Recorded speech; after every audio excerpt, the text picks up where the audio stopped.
à présent donc la création de notre sommaire automatique. Donc tout ça n'est possible que parce que au préalable, je vais faire un petit rappel pour les personnes qui tomberaient sur cette vidéo et qui n'auraient pas vu les parties précédentes. Au préalable, on avait créé des styles de pages pour chaque page. On avait numéroté ici nos pages.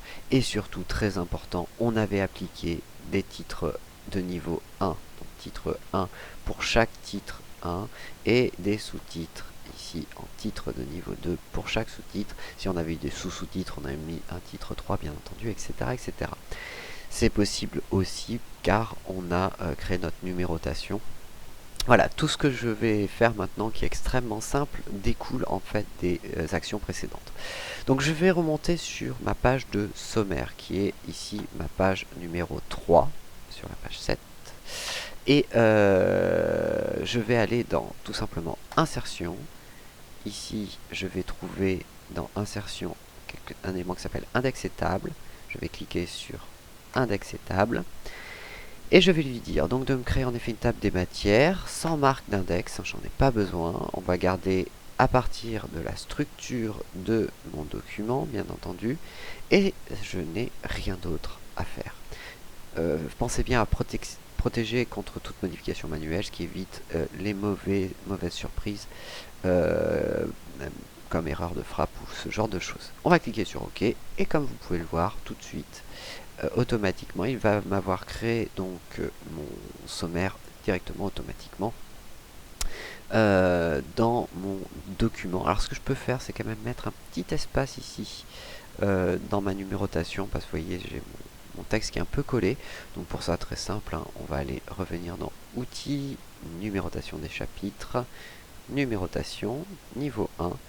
Et là, derrière, je vais mettre donc espace qui va me décoller un peu mon titre. Et je vais faire la même chose pour titre 2, où je vais mettre un espace derrière la parenthèse. Je clique sur OK. Et pour mettre à jour mon sommaire, il me suffit de faire un clic droit sur le mot table des matières et actualiser index table. À partir de là, j'ai l'actualisation de mon élément. Si je souhaite changer ici le titre table des matières, pas bien compliqué, il suffit de faire un clic droit sur le nom, éditer index et table, on retourne bien entendu sur notre élément de tout à l'heure et il me suffit de changer ici titre par sommaire tout simplement par exemple et je clique sur OK, il va m'indiquer ici que c'est mon sommaire. Donc voilà, c'est en plus simple, je m'étends pas beaucoup plus sur cet élément-là.